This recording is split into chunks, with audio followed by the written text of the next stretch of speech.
In an age where we are perpetually connected, a strange silence has settled up in the soul. We create grand exhibitions of our lives, polishing pixels until they shine, yet behind a glowing rectangle, we often feel invisible. We have become architects of digital goss, feeding them our time energy, wondering why the fullness leaves empty. Now, let us explore the profound wisdom found not in adding more but in letting go. The modern landscape is a hall of mirrors. We move through our days not merely experiencing the where, but simultaneously documenting it. There is the event, and then there is the capture of the event. There is the meal, and the photograph of the meal. There is the moment of laughter, and the recorded evidence of that laughter shared with an invisible audience. We have split our surface into the living, breathing organism that feels the temperature of the air and the beat of the heart, and the digital projections of our lives in the cloud, frozen in a state of perpetual crushing. This splitting of the self is the supple tragedy of our time. It is not that technology is inherently evil, it is simply a tool, a very shiny, very sticky tool. Trouble arises when we begin to find more with the projection than with the projector. We pour our vitality into the ghost. We construct a version of our souls that is wittier, more profound, and more successful than the person who sits on the couch in sweatpants, feeling a vague sense of inner crisis.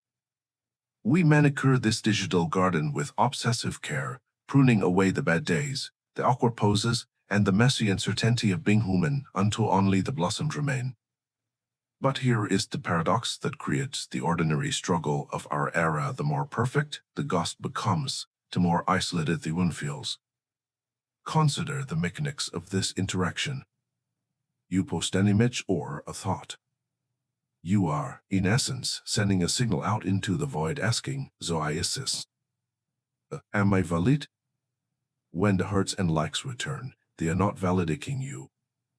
They are validating the ghost. They are uploading to performance the mask, the carefully selected angle. The you that is breathing and feeling remains unseen, hiding behind a curtain. So when the validation comes, it feels hollow. It is like eating a picture of a meal. It looks delicious, but it provides no nutrition. The ghost is fed, but the soul starves. This creates a peculiar form of suction. Maintaining a digital existence is hard labor. It requires the work of a public relations manager, a photographer, an editor, and a censor, all operating within the mind of one person. We are constantly scanning our reality for shareable moments, commodifying our own experiences before we have even fully felt them. A sunset is no coup, just a sunset, it is content. A reunion with a friend is no longer just intimacy, it is a photo opportunity. When we commodify our lives in this way, we cease to inhabit them. We become spectators of our own existence, watching ourselves alive rather than actually living. The anxiety that permits the state is the anxiety of maintenance. A ghost requires constant energy to remain visible. If you stop posting, the algorithm forgets you. The engagement drops. The silence returns. So we run a treadmill of content creation, driven by a fear of irrelevance. We worry that if we are not seen, we cease to be. This is the modern variation of the old philosophical question: if a tree falls in the forest and no one pauses it on their story. For many, the fighting answer feels like no. Furthermore, digital architecture distorts our perception of connection. We scroll through the highlights of others, and our primitive brain, which evolved in small tribes where we knew every struggle, cannot distinguish between the credit image and we see the vacations, the accolades, the perfect relationships, and we compare our insights to their houses. We compare our messy, chaotic, uncertain internal experience with the polished, static external presentation. It is a rigged game. You are comparing a multidimensional flowing reality with a two-dimensional frozen illusion. Of course, you feel inadequate. You are competing with phantoms. This sense of wholeness is not a personal failure. It is not because you are not interesting enough, or successful enough, or beautiful enough. The wholeness is a structural inevitability of the medium self when used without units. We are trying to satisfy a deep biological hunger for tribal belonging with a system designed for metric optimization. We are trying to be known by people who are only glancing at a screen for a fraction of a second. The struggle, 10, is one of displacement. We have displaced our center of gravity. We have moved our locus of identity from the internal sensation of being the I that feels the chirpant fat right to boost the external perception of being the that exists on the server. We are hunting our own lies, present in body but absent in spirit, our minds drifting to the notification sender, waiting for a ping that confirms we matter. This is the ordinary world we inhabit, a world of high connectivity and low connection. A world we are everywhere and nowhere. We are tired, not from physical exertion, but from the psychic weight of carrying these avatars on our backs. We are trapped in a cycle of performative existence, dancing for an audience that is also busy dancing, no one truly watching, everyone hoping to be seen. As we stand in this digital hall of mirrors, feeling the feeling of the masquerade, we must beckon to ask the dangerous questions. What is this self we are so busy constructing? Is it real? And if it isn't, what would happen if we stop building it? What would happen if we step out of the frame? To answer this, we must look beneath the surface of the screen and examine the very nature of identity itself. We must look at the difference between the map we have drawn and the territory we actually inhabit. To understand why this digital hunting feels so draining, we must look at the fundamental difference between who you are and who the internet thinks you are. We must examine the confusion between the map and the territory. In the physical world, nature never stays still. The clouds are shifting, the weather is flowing, your cells are dying and regenerating, and your mood is oscillating like a supple weather system. You are not a static thing, you are a process. You are a happening. You are, as the Eastern philosophers might say, a verb, not a noun. You are humaning. You are a stream of consciousness that is never exactly the same from one second to the next. The you that woke up this morning is not the same you listening to this right now. You have a dead memories, digit food, change your mind, felt a breeze, and aged. You are flit. But the digital world is built on the opposite principle. It is built on the static. The profile picture you uploaded 3 months ago is frozen in time. The bio you wrote a coffee lover, amateur photographer, dreamer is a fixed label. It is a box. When we translate our flight whittling complex humanity into the digital realm, we are forced to freeze it. We take the river of our being and try to capture it in a bucket of pixels. And what happens when you capture a river in a bucket? It sees the flow. It becomes standing water. This is the core of the anxiety, the tension between your flight reality and your frozen avatar. We feel a subtle pressure to live up to the image we have created. If your digital ghost is always smiling, adventurous, and politically certain, you feel a cognitive dissonance when you wake up feeling grumpy, timid, or confused. You feel like a fraud in your own life. You think, this messy person on the bed isn't the person on the screen.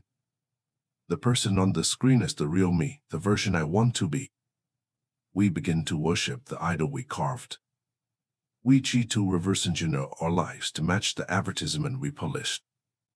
This is where the map replaces the territory. The map is the profile, the territory is your actual life. A map is useful, certainly. It helps us navigate. But if you try to eat the map of a restaurant, you will go hungry. If you choose to live inside the map of a house, you will be cold. We are currently a society trying to live inside the map. We look at the metrics, likes, the views, the shares as if they are measurements of our soul's work. But they are merely measurements of the map's popularity. You can have a very popular map and a very miserable territory. You can have a dazzling avatar and a darkening heart.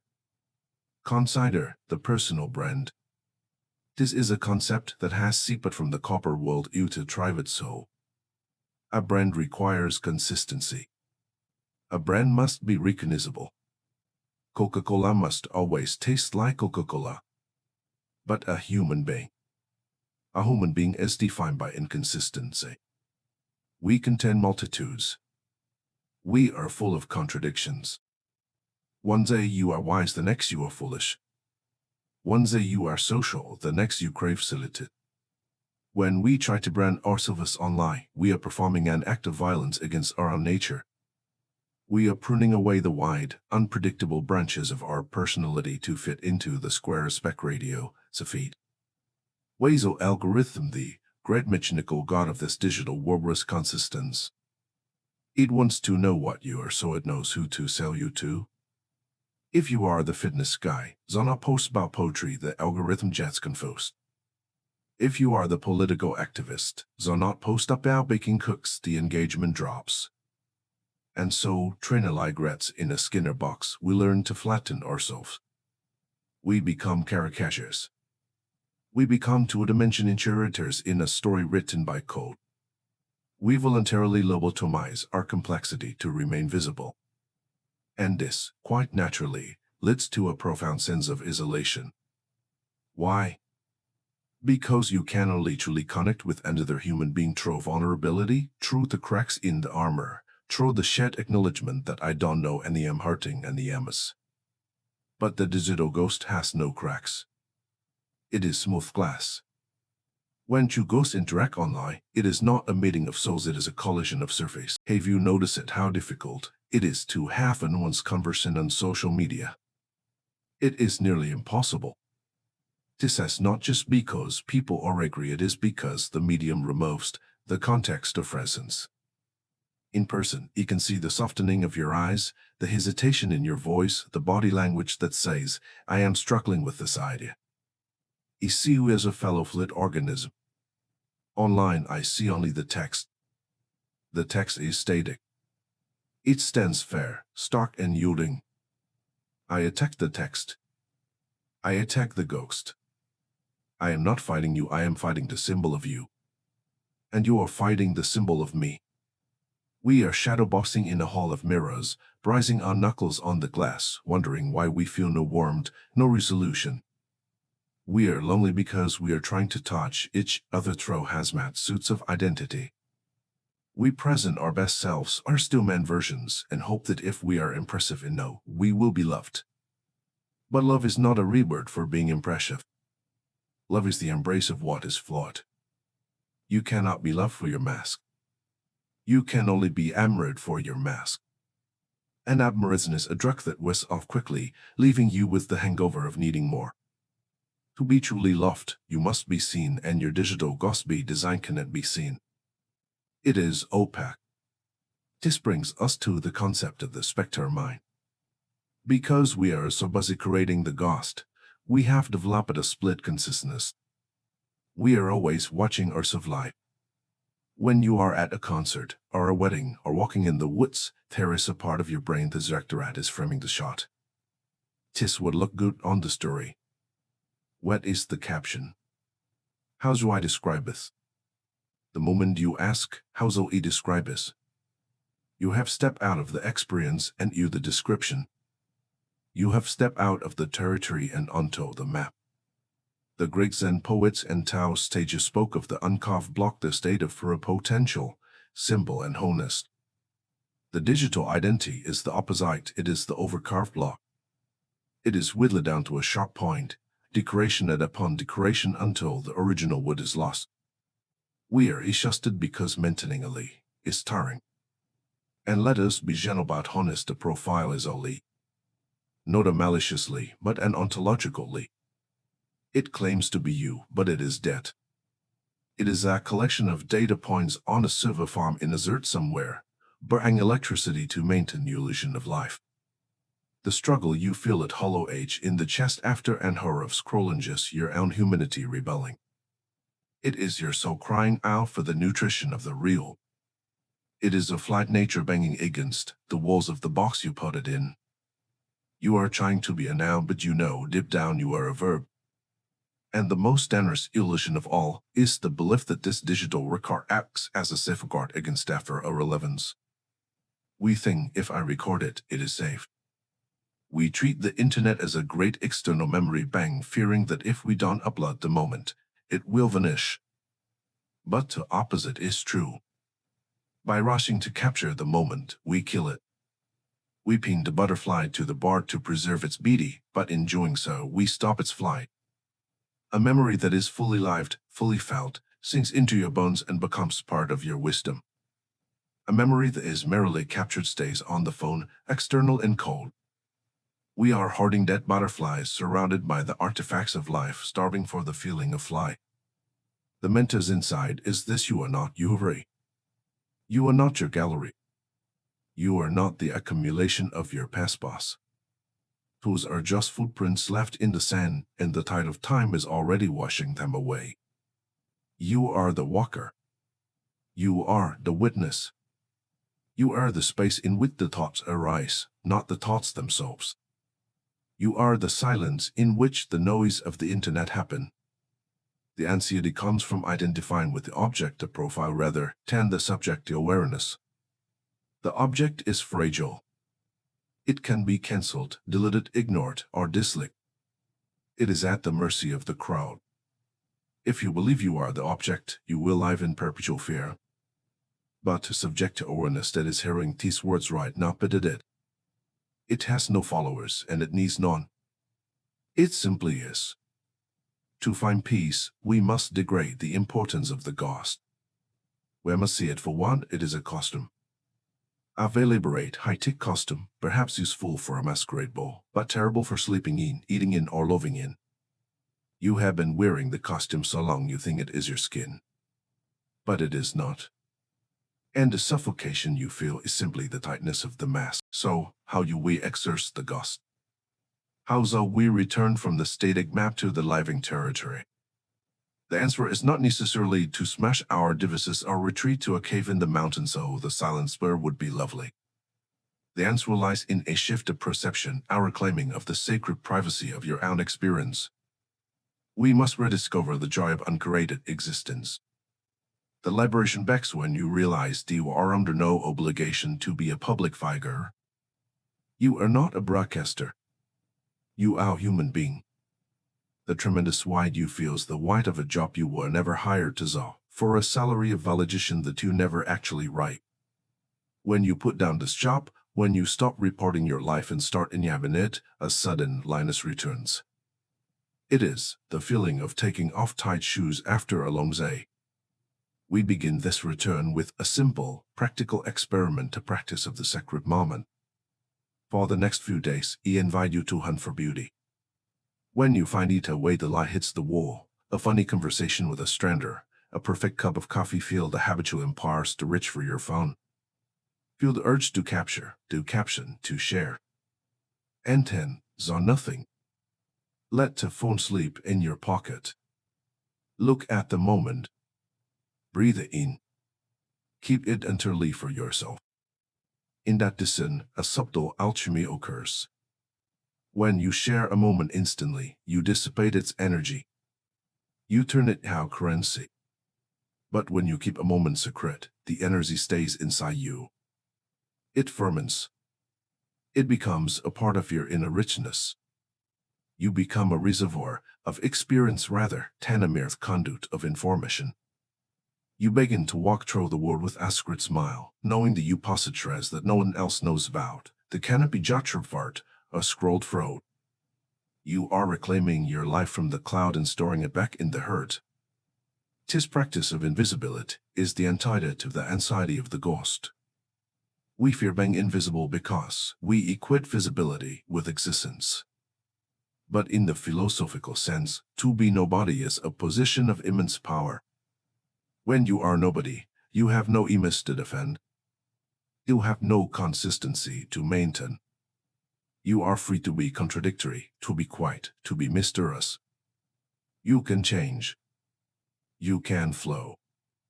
The energy you previously wasted on polishing the mask is now available for the actual living of life. As you practice this, you will notice a change in how you connect with us.